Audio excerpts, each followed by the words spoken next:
Halo semua, setiap tanggal 20 Mei selalu diperingati sebagai Hari Kebangkitan Nasional.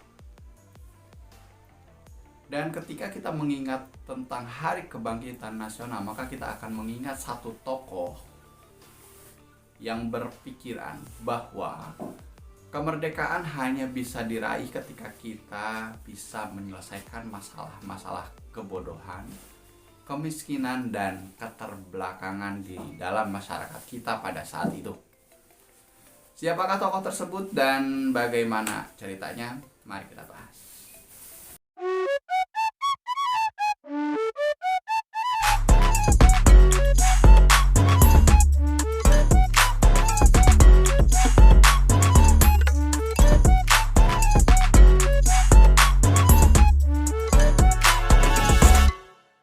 Hai, halo semua, apa kabar kamu? Semoga dalam keadaan baik-baik saja. Saya ucapkan selamat Hari Kebangkitan Nasional 20 Mei. Dan setiap 20 Mei kita akan mengenang satu sosok ini, yaitu Bapak Dr. Wahidin Sudirohusodo.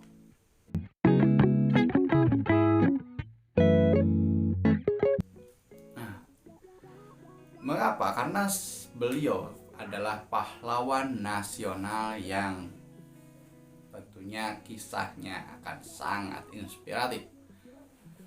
Beliau dilahirkan di Kecamatan Melati, Kabupaten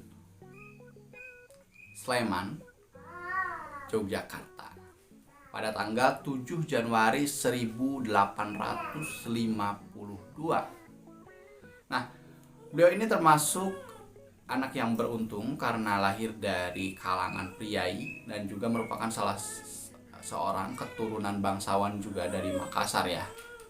Keturunan Daeng Kraeng Nobo dari Makassar, sehingga memungkinkan beliau untuk bisa bersekolah. Karena pada saat itu susah sekali masyarakat atau rakyat pribumi mengenyam pendidikan yang baik begitu. Nah, Bapak Wahidin mengenyam pendidikan sekolah dasarnya di Yogyakarta, kemudian beliau melanjutkan di ILS atau ELS ya, sekolah yang tentunya didominasi oleh turunan-turunan bangsawan Eropa, dan biasanya hanya warga pribumi-pribumi yang khusus saja yang bisa mengenyam pendidikan di sekolah tersebut. Nah, selanjutnya pada tahun 1869, Bapak Dr. Wahidin ini mulai mengenyam pendidikan di Stopia, Sekolah Dokter Jawa di Batavia. Selang beberapa tahun berikutnya, 1872, beliau akhirnya dipercaya sebagai asisten pengajar di Stopia tersebut. Namun demikian, ia hanya sebentar lalu memilih menjadi seorang mantri atau pegawai kesehatan di Yogyakarta. Kendati demikian, Bapak Wahidin ini merupakan seorang yang dekat dengan rakyat, sehingga ia tahu masalah-masalah apa yang terjadi pada masyarakat sekitarnya. Dia juga peka dengan kondisi sosial ekonomi rakyatnya, sehingga beliau banyak memberikan pendidikan secara cuma-cuma gitu kepada masyarakat sekitar, dan juga sering menolong dari segi kesehatannya juga karena beliau dokter dong. Nah,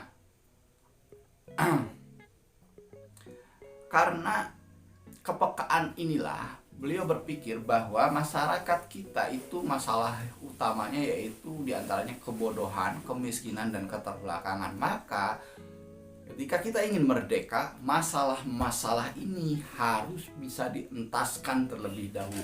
Dari situlah dasar atau landasan perjuangan beliau di bidang pendidikan. Karena beliau berpendapat dengan pendidikan, masalah-masalah tersebut sedikit banyaknya bisa diatasi dan akan melahirkan pemuda-pemudi yang tentunya akan memiliki pemikiran-pemikiran yang lebih baik.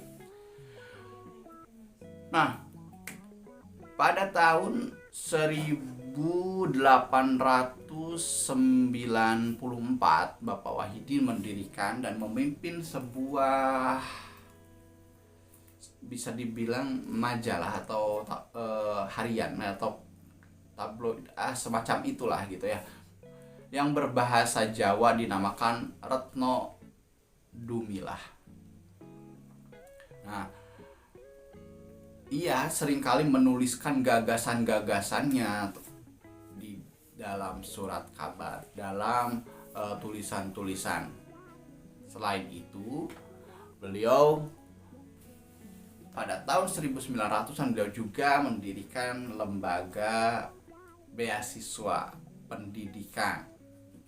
Nah, lembaga beasiswa pendidikan ini dinamakan dengan Damo Woro ya. Nah, untuk menunjang pendanaannya, beliau Bapak Wahidin ini berkeliling Jawa mencari donatur-donatur yang mau mendonasikan uangnya untuk pendidikan ini gitu. Jadi beliau berkeliling hingga akhirnya bertemu salah satu donatur, yaitu Bapak Ahmad Jayadiningrat yang ketika itu menjadi Bupati Serang. Selain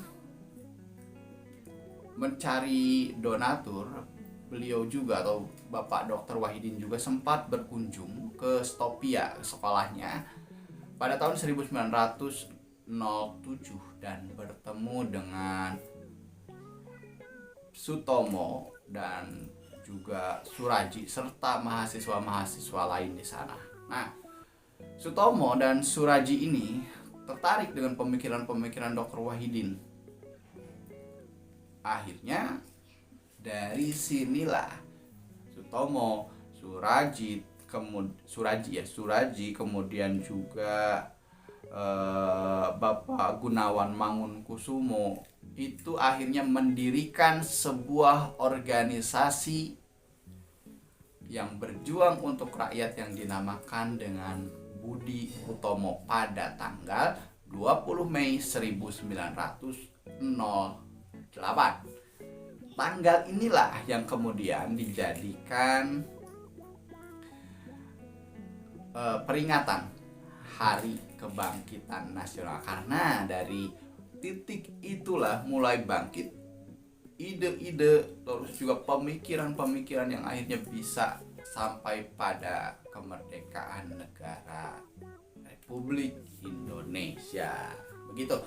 Namun demikian, Bapak Wahidin tidak sempat merasakan buahnya, tidak sempat merasakan kemerdekaan yang kita rasakan seperti ini, karena beliau sudah meninggal akhirnya pada tanggal 26 Mei 1917 dan dimakamkan di daerahnya, di desanya atau di Kecamatan Melati tadi gitu kan.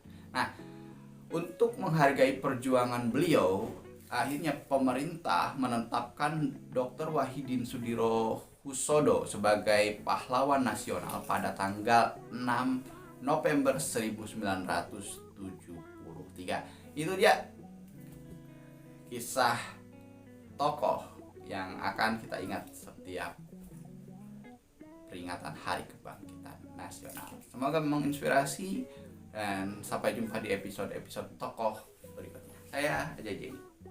Salam 7 saya.